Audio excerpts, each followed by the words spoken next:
हाँ जी 171 पेज पे question number 2 किया था लास्ट। थर्ड क्वेश्चन पर आ गए। You are required to calculate stock turnover ratio from the following particulars given below for 2 years. 2 साल का डेटा अवेलेबल है 2 इयर्स का। 2021 क्लास में करेंगे, 2022 होमवर्क। ओपनिंग स्टॉक है, क्लोजिंग स्टॉक है, सेल्स है, ग्रॉस प्रॉफिट रेशियो। शुरू हो जाइए। स्टॉक टर्नओवर रेशियो बराबर COGS upon average stock. COGS कैसे निकालते हैं sir? Sales minus gross profit. और एवरेज स्टॉक कैसे निकालते हैं? Opening stock plus closing stock divide by 2। Exam में फुल फॉर्म लिखिए, शॉर्ट फॉर्म नहीं। सेल्स क्वेश्चन में गिवन है 88,000। ग्रॉस प्रॉफिट की रेशियो गिवन है 25%, मतलब 88,000 का ही 25%। एवरेज स्टॉक की बात करें तो sir opening stock plus closing stock divide by 2।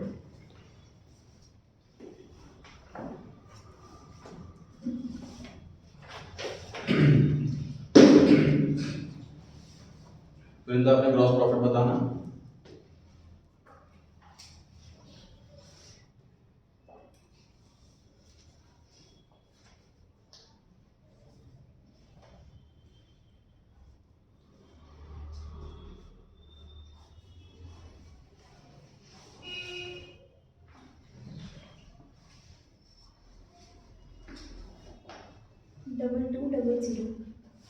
Double 200 $22,000।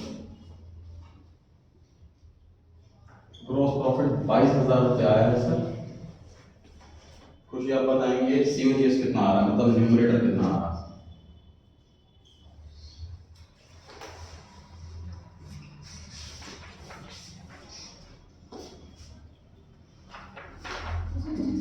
$66,000 numerator आ रहा है। ठीक है, डिनोमिनेटर कितना आ रहा है? सर 11,000। 11,000। आंसर 6:1 नहीं लिखना, 6 टाइम्स लिखना।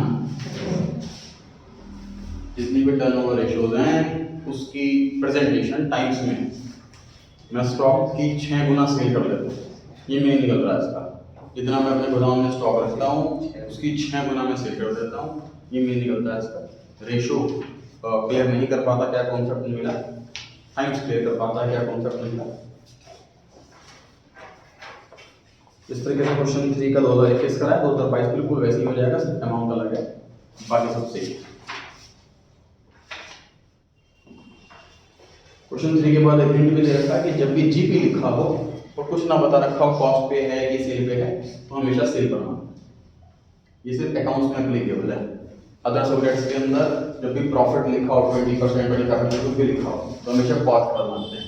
अकाउंट्स के अलावा अदर सब्जेक्ट्स, इकोनॉमिक्स हो गया, मैथमेटिक्स हो गया, फाइनेंशियल मैनेजमेंट हो गया, कॉस्ट अकाउंटिंग हो गया।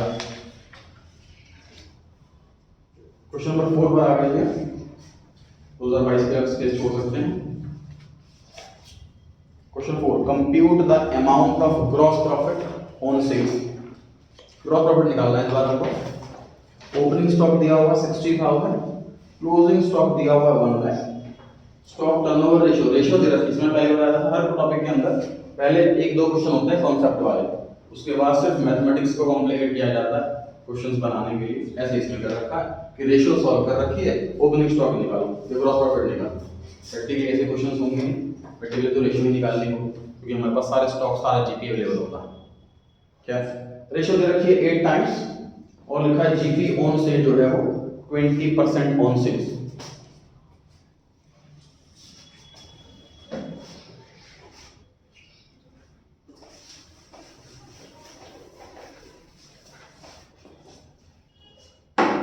तो रेशियो सर हमें दे रखी है 8, COGS नहीं पता, एवरेज स्टॉक निकाल सकते हैं। Opening plus closing divide by 2। कृति बताइए एवरेज स्टॉक कितना है? 20,000। आप बताइए ठीक है 80,000। 80,000। कैसे निकाला हमने? 60,000 प्लस 1 लाख, ये हो गया 1,60,000। फिर इसको डिवाइड करा 2 से, तो ये हो गया 80,000। पुष्कर सीओजीएस कितना है? सर 6,40,000। 6,40,000 सीओजीएस आया सर 6,40,000।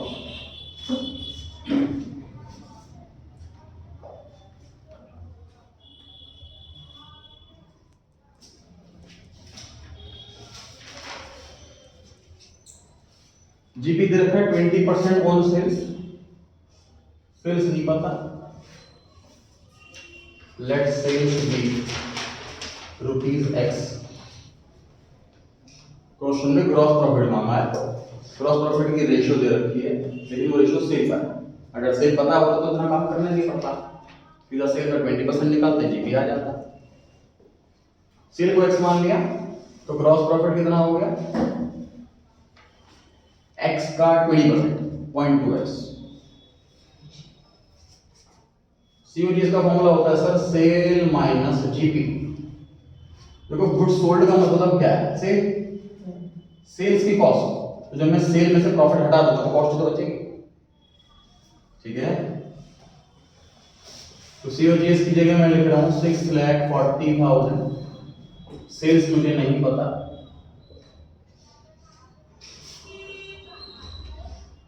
से x की वैल्यू बतानी है आपको।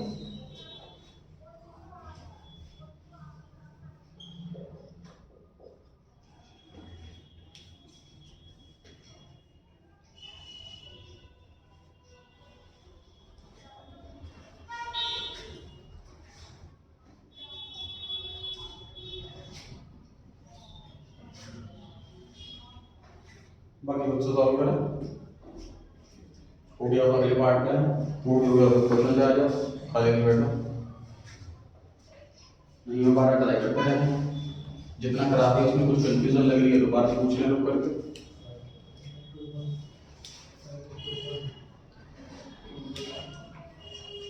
ऋषभ x की वैल्यू बता। 8 है सॉल्व तो करना है इसको बस। x हमने क्या माना था सर? सेल्स मानी थी, मतलब सेल्स 8 लाख रुपए आई। जीपी बोला हुआ है सेल्स का 20%,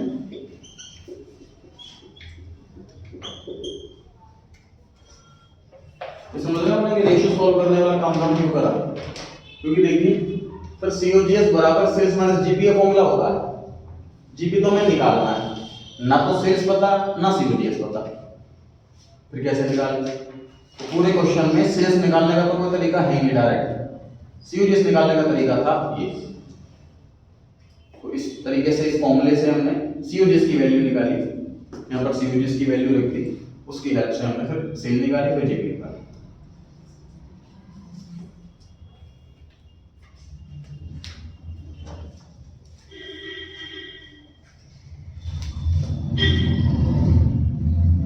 ब्रैकेट में लिखा हुआ है सीबीएसई 2009, मतलब ये बोर्ड एग्जाम्स में आया हुआ क्वेश्चन, जिस ईयर में आया मैंने ईयर मेंशन कर रखा है। ऑलमोस्ट सारे क्वेश्चन जो है बोर्ड एग्जाम्स वाले।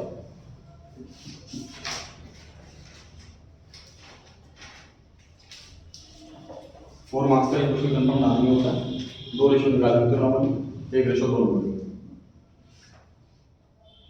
क्वेश्चन 5 पर आ गए जी। A company's stock turnover is 5 times, ratio 5 times दे रखी है। Stock at the end of the year is 4,000 more than stock at the beginning.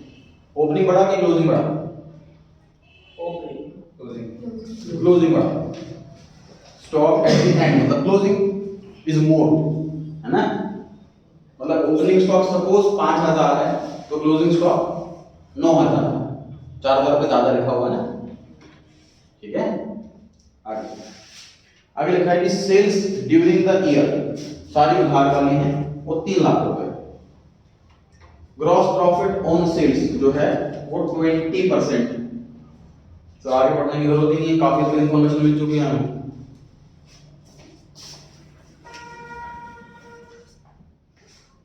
देखिए रेशियो कितनी दे रखी है 5। सीओजीएस का फॉर्मूला क्या होता है कि सेल्स माइनस जीपी, इसको एवरेज स्टॉक ही रहने दोगे। सेल्स कितनी है 3 लाख, ग्रॉस प्रॉफिट कितना है 3 लाख का 20%। अनिश ग्रॉस प्रॉफिट बताओ कितना है?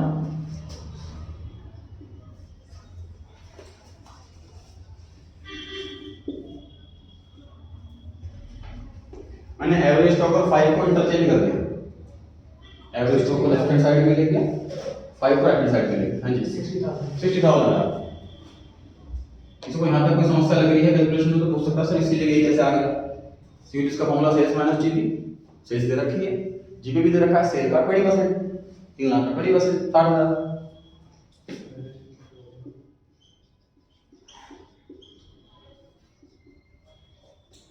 आशीष बताइए कि एवरेज स्टॉक कितना आ रहा है?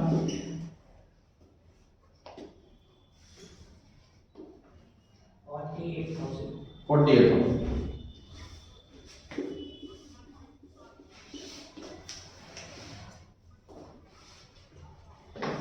बताइए यहाँ तक क्लियरिटी है कि नहीं?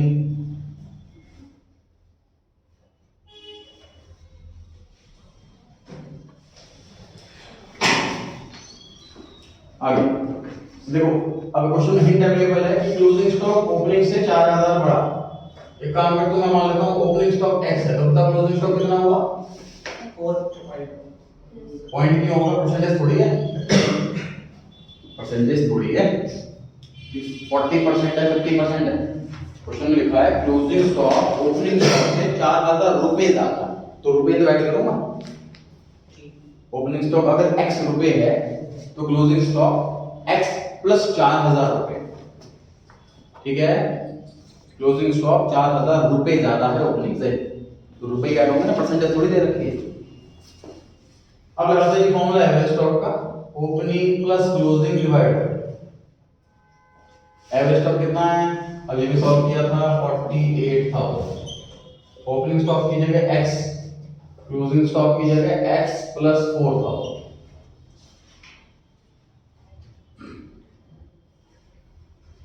ओपनिंग स्टॉक की जगह x, क्लोजिंग स्टॉक की जगह x प्लस 4,000।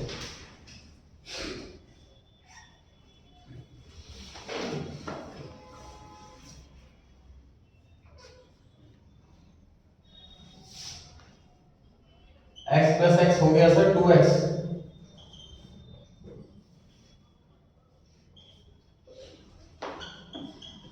टू कॉमन ले लिया मैंने,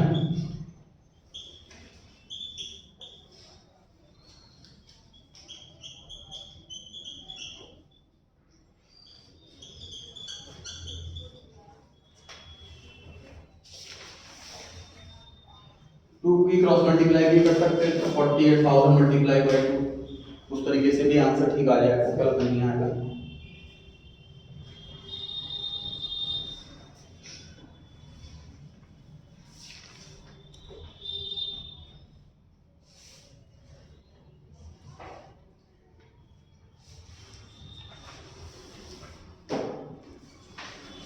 एक्स हमने माना था सर ओपनिंग स्टॉक को, तो हमारा ओपनिंग स्टॉक निकला अभी 46,000 ओपनिंग स्टॉक निकला। साहिल बताइए क्लोजिंग स्टॉक कैसे निकाले? 4,000।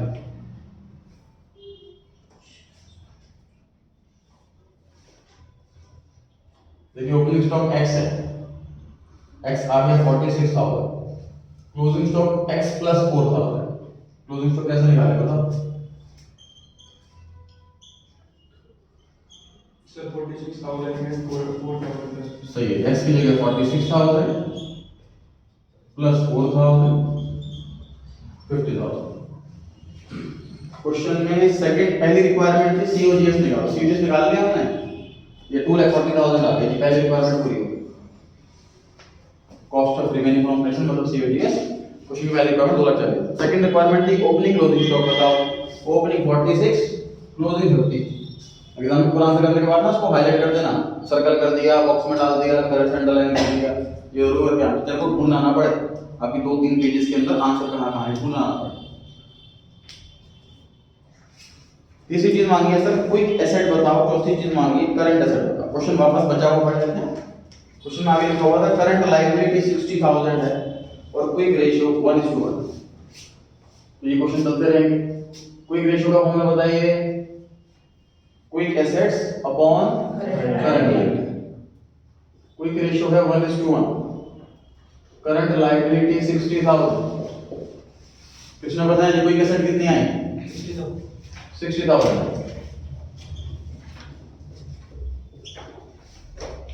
क्विक एसेट आ गई 60,000। ये हमारी तीसरी रिक्वायरमेंट का आंसर।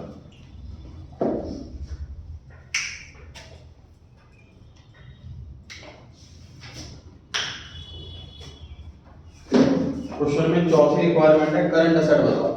वृंदा आपकी बारी है, कैसे निकालो करंट एसेट?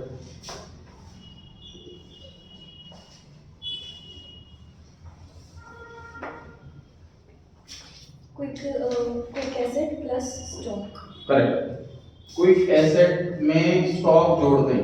याद कीजिए क्विक एसेट और करंट एसेट में दो ही चीज का डिफरेंस होता है। खुशी किस किस चीज का? क्विक एसेट और करंट एसेट में दो चीजों का डिफरेंस होता है। तो दो चीजें कौन कौन सी हैं?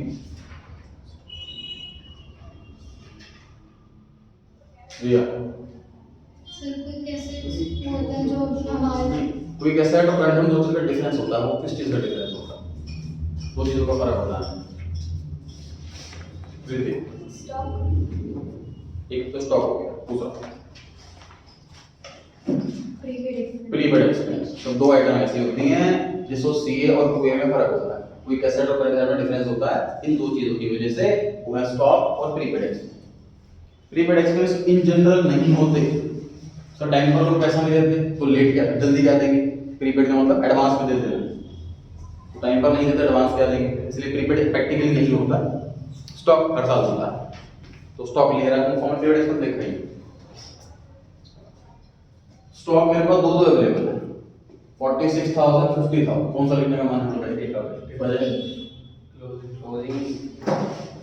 सर जो बैलेंस शीट देखिए, हम जो करंट रेशियो के अंदर जितनी भी करंट एसेट लिख रहे हैं, जितनी भी करंट लायबिलिटी लिख रहे हैं, वो कहां से देख के लिख रहे हैं? Balance sheet.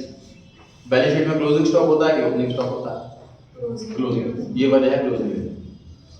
क्लोजिंग के लेते हैं, ये वजह नहीं। ठीक है। Quick asset 60,000, stock 50,000। इधर से कितने करंट एसेट? हाँ जी 1,10,000 आ गए। ये हमारी चौथी रिक्वायरमेंट का answer.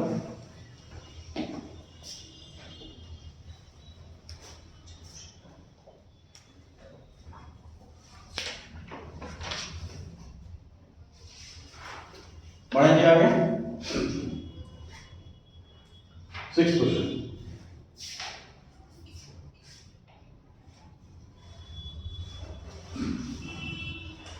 From the following information, calculate the inventory ratio for the inventory ratio. Revenue from sales पता है, इन्वेंट्री एवरेज इन्वेंट्री पता है, एवरेज स्टॉक पता है, ग्रॉस लॉस रेशियो। तो पहली बार ग्रॉस प्रॉफिट की जगह ग्रॉस लॉस रेशियो आएगी।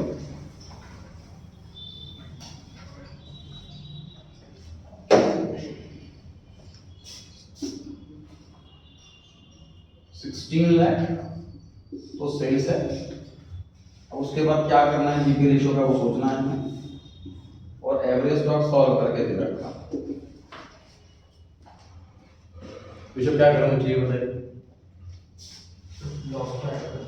करेक्ट है सर। देखिए सर कॉस्ट का फॉर्मूला होता है सेल्स माइनस जीपी, मतलब सेल में प्रॉफिट जुड़ा हुआ होता है तो कॉस्ट कम होती है, इसकी ज्यादा होती है हमेशा, है ना? इस बार लॉस है तो अगर लॉस हो रहा है सोचिए कॉस्ट बढ़ेगी सेल बढ़ेगी? कॉस्ट बढ़ा क्योंकि लॉस हो रहा है। लॉस तभी तो होगा जब हम कम में सेल करेंगे। तो इस कॉस्ट मान लीजिए 100 है, सेल 120 है, तो प्रॉफिट होगा ना 20। लेकिन अगर कॉस्ट 100 है, सेल 80 है, तो लॉस हुआ ना 20। तो कॉस्ट कैसे निकालूंगा? Cell plus loss. कॉस्ट निकाल तो सेल प्लस लॉस करेंगे ना फॉर्मूला।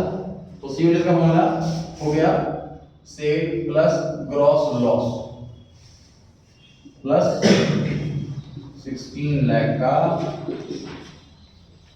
5%। रेयर क्वेश्चन दे रखा है क्योंकि प्रैक्टिकली भी रेयर ही होता है।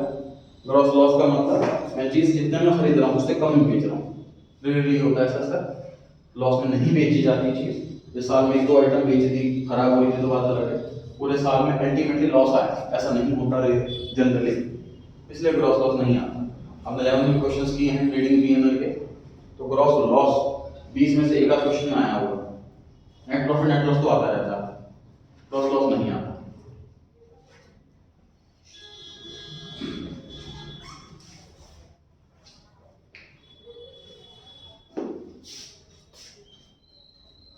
तानिश बताइए मुझे ग्रॉस लॉस कितना आ रहा है? 80,000। 80,000।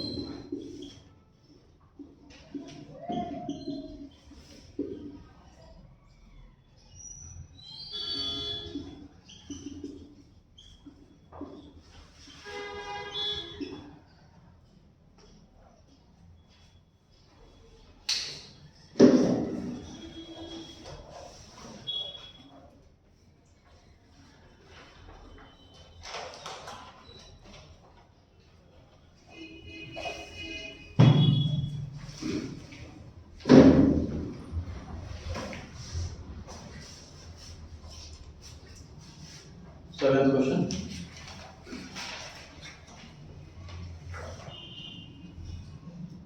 From the following information obtained from the company, calculate net turnover ratio. इसमें क्वेश्चन दे रखा है 2 ईयर का डेटा अवेलेबल है, 2 इयर्स का। इन्वेंट्री ऑन 31st मार्च मतलब क्लोजिंग स्टॉक नहीं, क्लोजिंग स्टॉक दे रखा है दोनों ही ईयर्स का। रेवेन्यू फ्रॉम ऑपरेशन मतलब सेल्स दे रखी है दोनों ईयर्स की। आगे देखा gross profit is 25% on cost, cost पर 25%, सेल पर नहीं। अब in the year 2021 inventory increased by 2 lakh rupees, क्या मतलब इसका समझेंगे। चलिए पहले हम निकालते हैं सीओजीएस।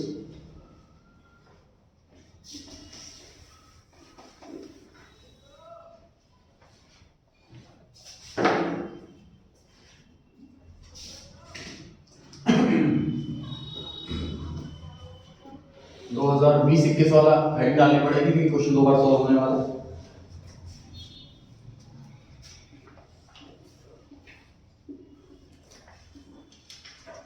सेल्स माइनस जीपी बराबर अपॉन में average stock opening plus closing divide by sale पता है 50 लाख रुपए, जीपी नहीं पता, क्लोजिंग स्टॉक पता है, ओपनिंग स्टॉक नहीं पता, फिलहाल ये पोजीशन है।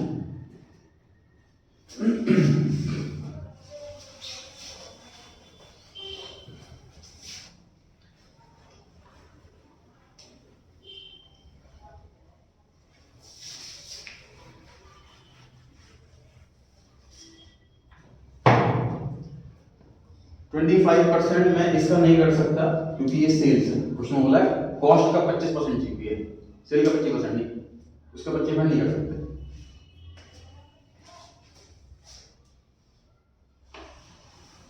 सीओजी इसको एक्सेल का मान रहे हैं।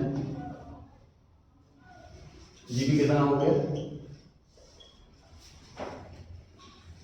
25% ऑफ कॉस्ट मतलब 0.25x। तो सीओजीएस का फॉर्मूला होता है सेल्स माइनस जीपी। तो सीओजीएस की जगह एक्स लिख देता हूं क्योंकि हमने अज्यूम करा है। सेल्स क्वेश्चन में गिवन है 50 लाख और जीपी एक्स की फॉर्म में है 0.25x।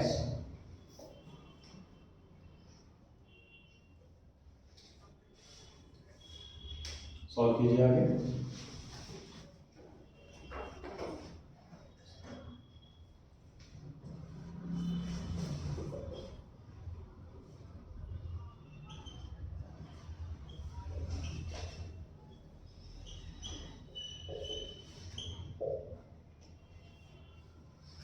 आशीष आप बताएं इसके वजह 10 लाख।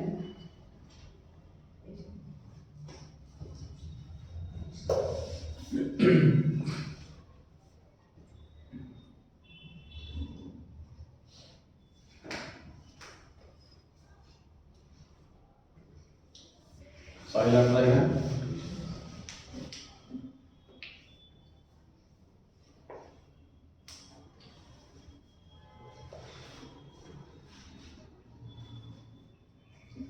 कृष्णा 40 है।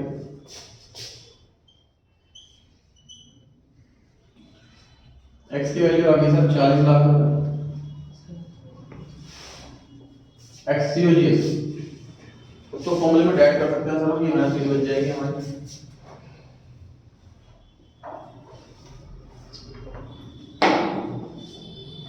सीधा सीधा सी ओ जी एस की जगह 40 लाख।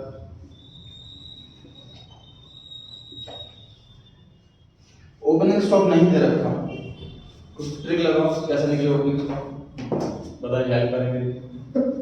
हाँ जी। सर इसमें बोल लिखा हुआ है क्वेश्चन में कि वो जो नेक्स्ट ईयर का जो स्टॉक है वो 2 लाख से बढ़ा, तो उसका नेक्स्ट ईयर का दे रखा है 17 लाख, तो उसका मतलब पिछले साल 15 लाख था, उसके 2 लाख बढ़ गए जब जाकर 17 लाख हुआ ओपनिंग स्टॉक। मतलब ओपनिंग स्टॉक आपका कितना हुआ? 15 लाख रहेगा। और कोई आंसर? हाँ जी। जो 2020 और 2021 का स्टॉक है वो 2 लाख बढ़ा है, मतलब ओपनिंग 2 लाख कम होगा 7 लाख से, तो कितना हुआ opening stock? 5 lakh. Correct answer है जी।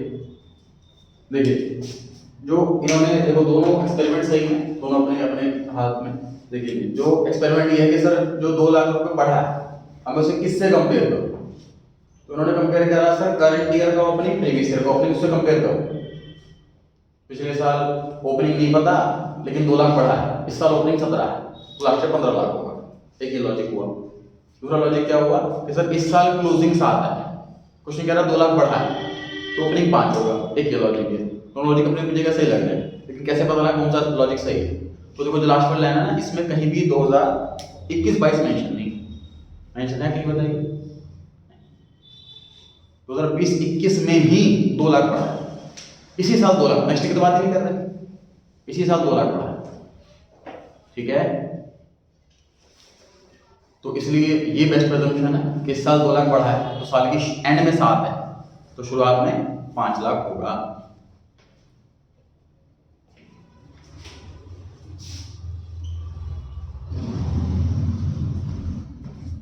अलग से कंफ्यूजन मिल जाएंगे। ओपनिंग स्टॉक बराबर 7 लाख माइनस 2 लाख, ये आ गया 5 lakh.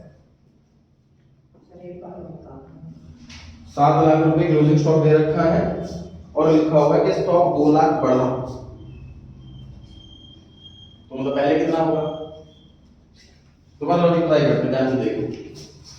Trading account 2020-21 opening closing, trading account 2021-22 opening closing.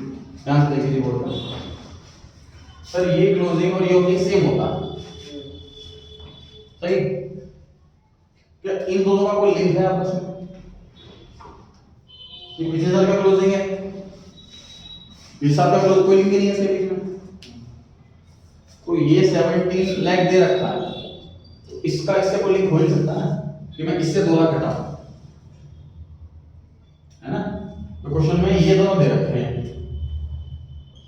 ये दे रखा क्लोजिंग, ये दे रखा क्लोजिंग। क्वेश्चन कह रहा 2 लाख बढ़ गया स्टॉक, ये वाला निकालना है। उससे क्या मतलब? इससे मतलब होगा ना क्वेश्चन में ईयर भी लिखा हुआ साफ साफ 2020-21 में बढ़ा, क्योंकि मैं इसमें बात ही नहीं। ठीक है, 7 लाख है, 2 लाख बढ़ा है तो पहले कितना होगा? 5।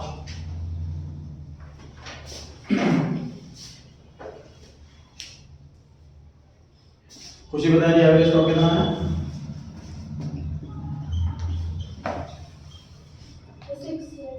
6 लाख।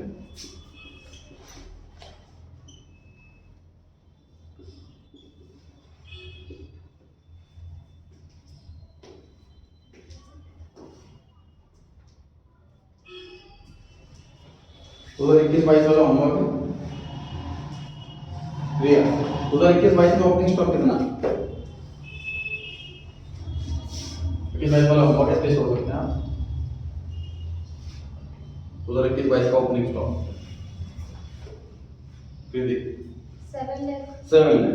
तो 2020-21 का क्लोजिंग है, यहाँ से देखिए जो ये वाला क्लोजिंग है वही ये वाला ओपनिंग बन जाता। तो स्टॉक निकाल देना है 7 लाख और 17 लाख आपको कंसीडर करना।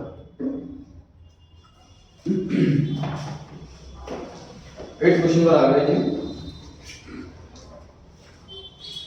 रेशियो निकालने हैं इसमें। रेवेन्यू फ्रॉम ऑपरेशन दे रखा है, सीओजीएस सॉरी सेल्स दे रखी है, मतलब जीबी दे रखी है कॉस्ट पर। ये वाला काम कीजिए, ये वाला काम कीजिए।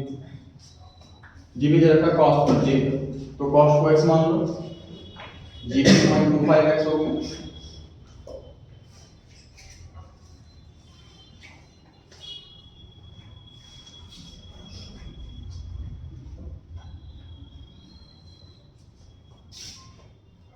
सेल्स की जगह 2 लाख, जीपी की जगह 0.25x, सीओजीएस की जगह x।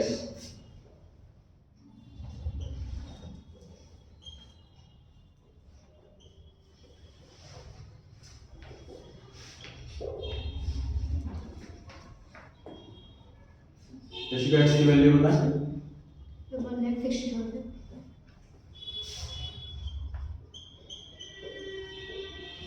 1,60,000।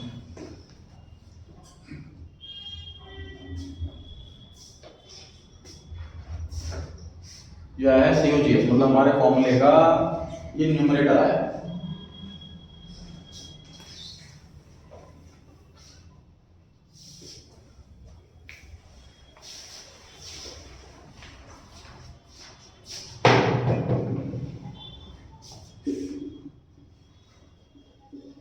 आगे देखा, inventory in the beginning is 1/3 of the inventory at the end.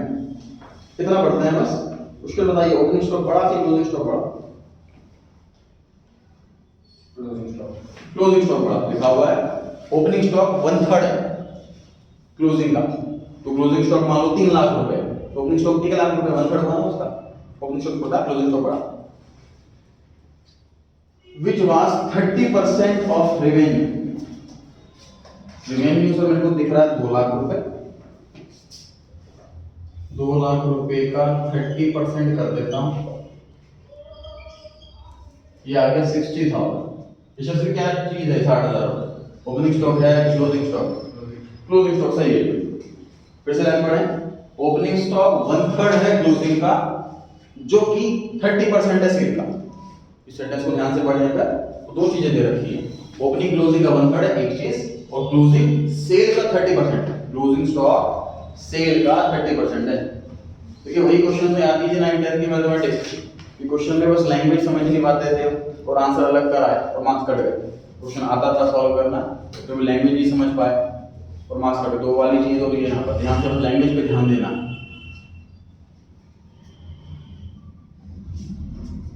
Cell का 30% क्लोजिंग स्टॉक है। विषय ओपनिंग स्टॉक कैसे निकाला? इसको 1/3 इसका 1/3 कर देते हैं। अनिश कितना आया 1/3 करके? 20,000।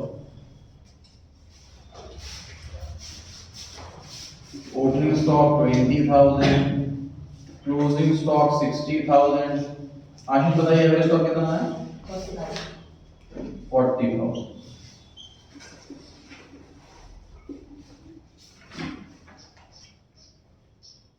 क्लोजिंग स्टॉक सेल का 30% है, सेल दे रखी है उसका 30% कर दिया, क्लोजिंग स्टॉक आ गया। देखा है ओपनिंग स्टॉक क्लोजिंग का 1/3 है, तो क्लोजिंग का 1/3 कर दिया, ओपनिंग आ गया। एवरेज निकालने का वही तरीका, opening plus closing divide by 2।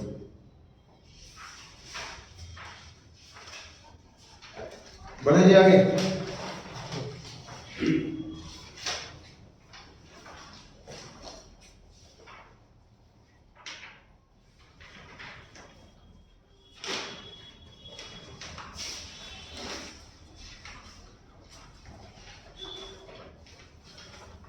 Ninth question, from the following information related to a company, calculate inventory turnover ratio, opening stock, closing stock, purchases, wages carried outward, return outward, revenue from operations, carriage inwards, right.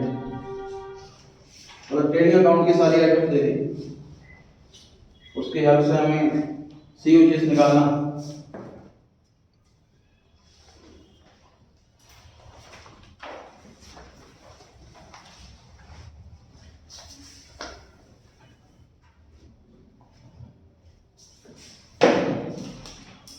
COGS का formula sir ये भी होता है कि opening stock plus purchase plus that expense minus closing stock. एक formula sales minus GP, question में GP नहीं दे रखा, ना जीपी निकालने का कोई तरीका दे रखा, कोई रेशियो नहीं दे रखी, तो उस फॉर्मूले से तो नहीं निकलेगा COGS, दूसरे फॉर्मूले से निकालेंगे। Opening stock plus purchases plus that expense minus closing stock, इस फॉर्मूले से निकालेंगे COGS। अपन एवरेज स्टॉक की बात करें सर, एवरेज स्टॉक के लिए इन्फॉर्मेशन दे रखी, साइड बताइए एवरेज स्टॉक कितना है? हाँ जी 22,000 नहीं, कृष्णा आप बताइए। 21,000।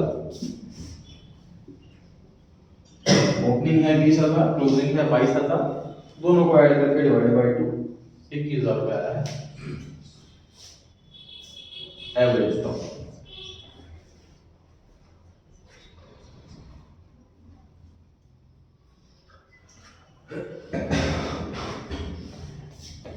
चलिए जी मैथ करते हैं। ओपनिंग स्टॉक की जगह लिखा मैंने 20,000, परचेजेस की जगह लिखा 80,000, रिटर्न आउटवर्ड मतलब परचेज रिटर्न, परचेज में से माइनस की जाती है सर 1,000, डायरेक्ट एक्सपेंस जो ट्रेडिंग अकाउंट के डेबिट साइड में आते हैं सर, डायरेक्ट एक्सपेंस कौन कौन से हैं? वेजेस,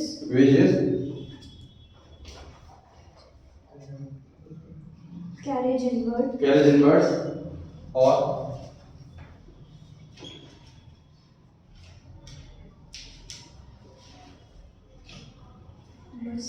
बस यही, बाकी मैंने दे रखी है,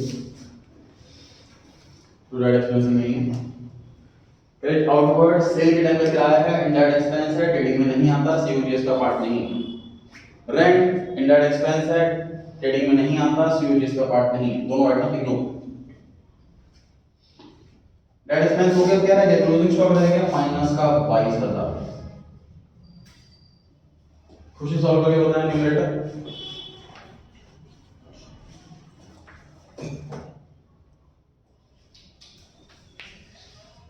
जितनी रेशो होती जा रही है साथ साथ रिवाइज करते रहें, आपके एग्जाम कितने भी चल रहे हैं। 90,000 बाकी सब सहमत हैं? सहमत नहीं है आपसे बाकी सब?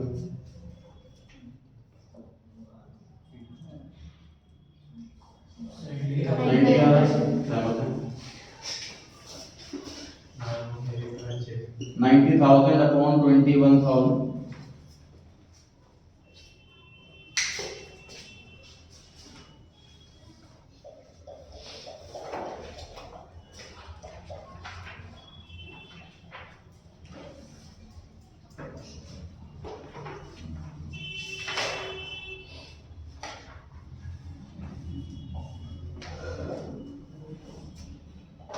नेक्स्ट पेज पे फॉर्मेट दे रखा है ट्रेडिंग अकाउंट का, बोले वाले हो तो क्या कैटेगरी कहां आती है, ताकि इस क्वेश्चन में हेल्प मिले कि COGS निकालने के लिए सेल माइनस जीपी या फिर ओपनिंग स्टॉक प्लस परचेज पर direct expense minus closing stock ऐसा किया जाता है।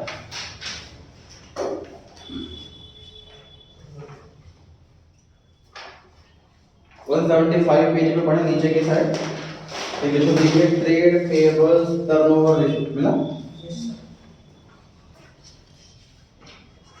ब्रैकेट में अनइम्पोर्टेंट भी लिखा होगा, एग्जाम में कभी आई नहीं है आज तक सिलेबस में, लेकिन है trade payable turnover ratio. Formula बताइए कैसे करता है, ऐसा फॉर्मूला बनाते हैं ट्रेड पेएबल, अरे नालायक भूल गए, सबसे ऊपर टर्नओवर, उसके बाद जो लिखा है टर्नओवर से पहले वो नीचे किसी का था ना, किसी भी टर्नओवर रेशो का फॉर्मूला न्यूमरेटर में टर्नओवर और टर्नओवर से जो पहले लिखा है वो डिनोमिनेटर। स्टॉक टर्नओवर रेशो में turnover upon stock, trade payable turnover ratio में टर्नओवर अपॉन ट्रेड पेबल, ठीक है, ध्यान रहेगा। जितनी भी टर्नओवर रेशियो है ऐसी फॉर्मूला बनाना, टर्नओवर ऊपर ट्रेड पेबल नीचे, जो भी टर्नओवर से पहले लिखा वो डिनोमिनेटर है, ठीक। तो थोड़ी मॉडिफिकेशंस करेंगे सर, जैसे स्टॉक टर्नओवर रेशियो में फॉर्मूला बनाता है टर्नओवर अपॉन स्टॉक, क्योंकि स्टॉक जो है वो बार बार बदलता है, तो हमने स्टॉक की जगह एवरेज स्टॉक करा। ये कॉस्ट पर है, सेल पर है, कंपेरेबल नहीं है, तो किसी बच्चे के 100 में से मार्क्स दूसरे बच्चे के 150 में से मार्क्स कंपेरेबल नहीं है, बेस सेम होना चाहिए। ऐसे ये कॉस्ट पर है, ये सेल पर है, कंपेरेबल नहीं है, तो हमने टर्नओवर में से जीपी हटाया, इसको सीओजीएस बनाया। समझ आ रही है बात? ये काम अभी करने वाले हैं। तो बेसिक फॉर्मूला है ट्रेड और टर्नओवर रेशियो का, टर्नओवर अपॉन ट्रेड पेबल, मतलब सेल्स अपॉन में ट्रेड पेबल, मतलब सेल्स अपॉन में ट्रेड पेबल का मतलब क्या होता है सर? क्रेडिटर्स और बिल्स पेबल, इन दोनों का कॉम्बो। थोड़ा समझिए, बिल्स पेबल क्या चीज है? क्रेडिटर को मैं से उधार गुड्स खरीद के ले आया, सपोज 10 क्रेडिटर है, 1 लाख का गुड्स उधार खरीद दिए, 10 लाख के क्रेडिटर हो गए, 10 क्रेडिटर है, सबसे 1 लाख का गुड्स उधार खरीदे, 10 लाख के रुपए क्रेडिटर हो गए। अब उनमें से 3 लोग मुझे कह रहे हैं कि आप पे ट्रस्ट नहीं, आप पैसे दोगे, लिख के लो कि आप पैसे दोगे, तो उसको रिटर्न में एग्रीमेंट बना के देता हूँ कि आपको मैं 1 लाख रुपए दूंगा 3 महीने के अंदर, ठीक। अब मैं क्या करूंगा, अब मैं उसको जो मैंने लिख के दिया उसको मैं बिल्स पेएबल नाम की लायबिलिटी बुलाऊंगा, बिल्स पेएबल, और दो लायबिलिटी लिखूंगा मैं, क्रेडिटर भी और बीपी भी, तो क्रेडिटर नाम की लायबिलिटी खत्म कर दूंगा, बीपी नाम की लायबिलिटी कर दूंगा। तो मेरे पास पहले 10 लाख के क्रेडिटर थे, अब 7 लाख के क्रेडिटर और 3 लाख की बीपी, ऐसा हो गया। समझ आ रही है बात? क्रेडिटर ही कन्वर्ट हो जाते हैं बिल्स पेएबल नाम की लायबिलिटी में, अगर क्रेडिटर रिटर्न में हमसे मांगता है कि हम पेमेंट की कमिटमेंट कर रहे हैं, ठीक है। दूसरा फायदा ये भी होता है कि वो नेगोशिएबल होता है, मतलब जैसे मान लीजिए मैंने उधार ले लिया इनसे 10 लाख रुपए का सामान, अब मैं इनको ट्रस्ट है कि मैं पैसे दूंगा, लेकिन इनको पैसे चाहिए बिजनेस करने के लिए, तो क्या कहते हैं कि सर आप रिटर्न में दे दो कि आप पैसे दोगे, उस पेपर के बेस पे मैं आगे इनसे पैसा ले सकता हूँ। समझ रहे हो बात? कि मैं तो कह रहा हूँ 3 महीने बाद पैसा दूंगा और इनको ट्रस्ट है, लेकिन इनको पैसों की भी जरूरत है, तो मुझसे रिटर्न में लिखवा लेते हैं, एग्रीमेंट करवा लेते हैं, उस एग्रीमेंट के बेस पर कि आगे किसी से पैसा उधार मांग सकते हैं, ये फायदा होता है इसमें, ठीक है। तो क्रेडिटर और बिल्स पेबल को कंबाइंडली हम ट्रेड पेबल बुलाते हैं। अच्छा सर, क्रेडिटर बताइए डेली चेंज होते हैं कि नहीं? आज कुछ उधार खरीद के लिए आया, क्रेडिटर बढ़ गए, परसों पैसे ले लिए, क्रेडिटर घट गए, तो घटते बढ़ते रहते हैं बार बार, तो कौन सा लिखें? स्टॉक वाला concept average, closing plus opening divide by.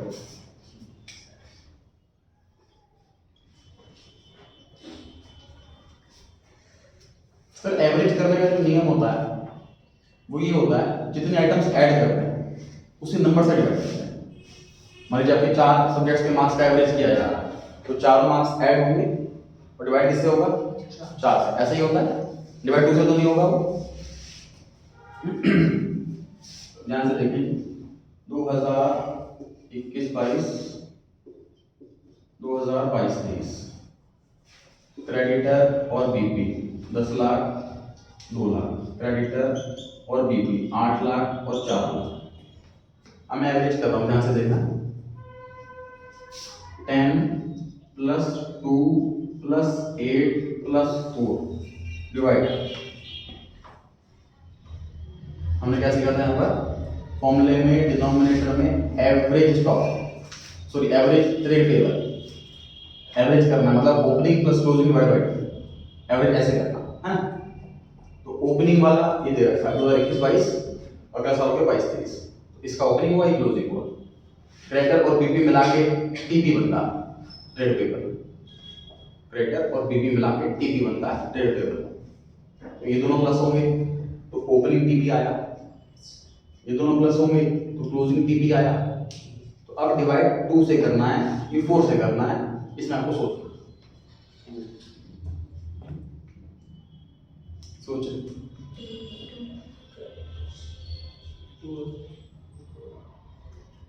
चार आइटम ऐड कर रहे हैं, 2 से डिवाइड कर रहे हैं, 4 से डिवाइड कर रहे हैं,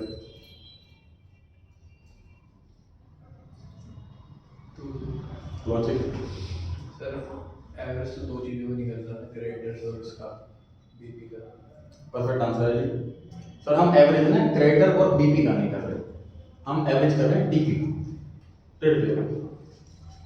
और ट्रेड पेबल सिर्फ 2 ही हैं। हमें आइटम लिख रही है 4, लेकिन यहाँ पे 2 ही आइटम है। ओपनिंग टीपी है 12 और क्लोजिंग टीपी भी 12। समझ आ रही है बात? इसलिए यहाँ पर 2 आएगा। तो एवरेज का तो ध्यान रखें, भले 4 आइटम ऐड हो रही हैं लेकिन डिवाइड में 2 क्या आएगा, क्योंकि एवरेज में 2 चीज़ हो रहा है, ओपन टीपी क्लोजिंग टीपी। मुझे कहता है इसको सॉल्व करने का करेक्ट तरीका क्या होगा कि मैं यहीं पर निकालूं टीपी 12 और यहीं पर निकालूं टीपी 12 और फिर ऐसे लिखूं opening TP plus closing TP divide by. समझ आ गई बात? तो हमने चर्चा कर ली इसके डिनोमिनेटर पे। हम पढ़ रहे हैं ट्रेड पेबल टर्नओवर रेशियो, जिसके डिनोमिनेटर में है ट्रेड पेबल। ट्रेड पेबल हमें एवरेज वाला लेना है, मतलब opening plus closing divide by 2। Opening की क्रेडिटर भी पीपीवी, क्लोजिंग की क्रेडिटर भी पीपीवी। आइटम भले 4 ऐड हो रही है लेकिन डिवाइड बाय 2 ही होगा, क्योंकि 2 ही टीपी का एवरेज होगा। फिर वही बात, सर ओपनिंग ना दे रखा हो तो क्लोजिंग ले लो। ये चीज हमने स्टॉक टर्नओवर रेशियो में सीखी थी कि अगर ओपनिंग स्टॉक ना दे रखा हो, ओपनिंग स्टॉक निकालने का कोई तरीका भी ना हो, तो क्लोजिंग स्टॉक को हम ले सकते हैं एवरेज स्टॉक की वजह। इसी तरीके से यहाँ पर अगर ओपनिंग क्रेडिटर बीपी ना दे रखी हो तो हम क्लोजिंग ही ले सकते हैं। सर क्वेश्चन में बीपी ना दे रखी हो तो वो होंगे ही, हर कंपनी बीपी में डील नहीं करती। तो अगर बीपी नहीं है तो क्रेडिटर ही ट्रेड पेबल है। ठीक है, ऊपर बात करें आप, मुझे बताइए जो क्रेडिटर होते हैं वो कॉस्ट प्राइस पे होते हैं या सेलिंग प्राइस पे होते हैं?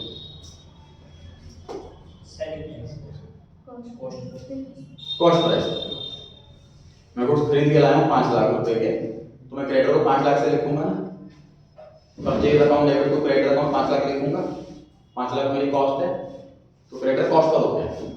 और न्यूमरेटर में यहाँ पे सेल है, तो गलत है ना। इसको बना देते हैं सीओजीएस।